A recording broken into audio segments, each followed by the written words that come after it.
Assalamualaikum warahmatullahi wabarakatuh. Perkenalkan, nama Ibu Julita Safitri. Nah, di sini Ibu akan menjelaskan bagaimana sih protokol kesehatan yang harus kita patuhi di masa pandemi sekarang atau di masa COVID-19. Nah, sebelum kita membahas nih tentang protokolnya, kita harus tahu dulu apa sih sebenarnya COVID-19 ini? Penyakit virus corona atau COVID-19 ini adalah penyakit menular yang disebabkan oleh virus corona, dan sebagian besar orang yang terpapar virus ini akan mengalami gejala yang ringan hingga sedang. Nah, gejala yang paling umum apabila orang terpapar COVID-19 ini atau virus corona ini adalah yang pertama itu demam, batuk kering, dan juga kelelahan. Sedangkan ada juga gejala yang sedikit tidak umum, yaitu rasa tidak nyaman dan juga nyeri tenggorokan, diare, mata merah, sakit kepala, hilangnya indera perasa dan penciuman, dan juga terjadinya ruam pada kulit atau perubahan warna pada jari tangan ataupun jari kaki. Dan pada manusia, beberapa coronavirus ini diketahui dapat menyebabkan infeksi pernapasan, mulai dari flu biasa sampai dengan MERS dan juga SARS. Nah, lalu bagaimana sih kira-kira penularannya COVID-19 ini? Nah, jadi ada beberapa yang dapat menyebabkan kita bisa terpapar oleh COVID-19 ini. Yang pertama itu tidak sengaja menghirup percikan ludah dari batuk atau bersin seseorang yang positif COVID-19. Terus juga tangan menyentuh benda yang mengandung percikan ludah bervirus lalu memegang area wajah tanpa mencuci tangan terlebih dahulu. Dan juga yang terakhir itu adalah bersentuhan atau berjabat tangan dengan penderita dan juga menyentuh area wajah tanpa mencuci tangan. Itulah kenapa di masa pandemi ini kita diwajibkan untuk mematuhi protokol kesehatan. Gejalanya apabila seseorang terpapar virus corona atau terkena COVID-19 ini, maka gejalanya akan muncul dalam waktu 2 hari sampai dengan 2 minggu setelah terpapar coronavirus ini. Nah, gejalanya itu mirip dengan flu biasa, tapi ada 3 gejala umum yang bisa menandakan kamu terkena COVID-19. Nah, apa saja? Yang pertama itu adalah demam dengan suhu badan lebih dari 38 derajat Celcius, lalu batuk, dan juga sesak napas. Nah, apabila kamu mengalami gejala ini, jangan ragu untuk memeriksakan diri ke dokter ataupun ke klinik-klinik yang terdekat. Nah, selanjutnya virus corona ini dia terus bermutasi hingga muncul berbagai macam varian. Nah, di Indonesia sendiri yang terkonfirmasi yang masuk ke Indonesia itu ada 3 jenis atau 3 varian virus COVID ini atau virus corona ini. Yang pertama itu adalah varian Alpha. Nah, varian Alpha ini adalah virus yang berasal dari Inggris dan gejala umumnya itu lebih parah dari varian yang awal. Nah, gejalanya itu ada batuk berlendir, ada keluar lendir bervirus dari mulut dan juga hidung. Terus yang kedua itu adalah varian Beta. Nah, varian Beta ini adalah virus yang berasal dari Afrika Selatan. Gejalanya tidak jauh berbeda dari varian awal, yaitu yang pertama ada demam, hilangnya indera penciuman, sakit kepala, batuk terus-menerus, dan juga sakit tenggorokan. Dan yang ketiga itu adalah varian Delta. Nah, varian Delta ini adalah virus yang berasal dari India. Gejala umumnya itu relatif lebih parah dari varian awal, yaitu sakit kepala, sakit tenggorokan, flu parah, dan juga demam dan juga batuk.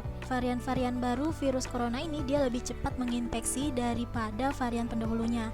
Nah, tingkat transmisi varian Delta saja itu 30% hingga 100% lebih tinggi dibandingkan dengan varian Alpha yang berasal dari Inggris. Hingga saat ini belum ada pengobatan yang dapat menyembuhkan infeksi virus corona. Nih, oleh sebab itu, Organisasi Kesehatan Dunia atau WHO itu menghimbau agar masyarakat tidak memandang sepele penyakit ini dan senantiasa melakukan tindakan pencegahan. Nah, jadi salah satu cara yang dapat kita lakukan untuk melindungi diri agar tidak terpapar COVID-19 ini atau virus corona ini adalah dengan mematuhi protokol kesehatan, yaitu dengan 5M. Yang pertama itu adalah menjaga jarak, terus juga mencuci tangan, menggunakan masker, menghindari keramaian, dan juga memastikan ventilasi yang baik di dalam ruangan. Mencuci tangan ini adalah salah satu cara yang paling sederhana dan juga efektif untuk mencegah penyebaran virus COVID-19. Nah, caranya itu adalah cuci tangan dengan air mengalir dan juga sabun setidaknya selama 20 detik. Pastikan seluruh bagian tangan itu tercuci hingga bersih termasuk punggung tangan, pergelangan tangan, sela-sela jari, dan juga kuku. Nah, setelah itu baru dikeringkan dengan menggunakan tisu ataupun handuk bersih. Nah, selanjutnya itu adalah penggunaan masker. Jadi banyak yang menggunakan masker kain untuk mencegah infeksi virus corona. Padahal masker tersebut belum tentu efektif.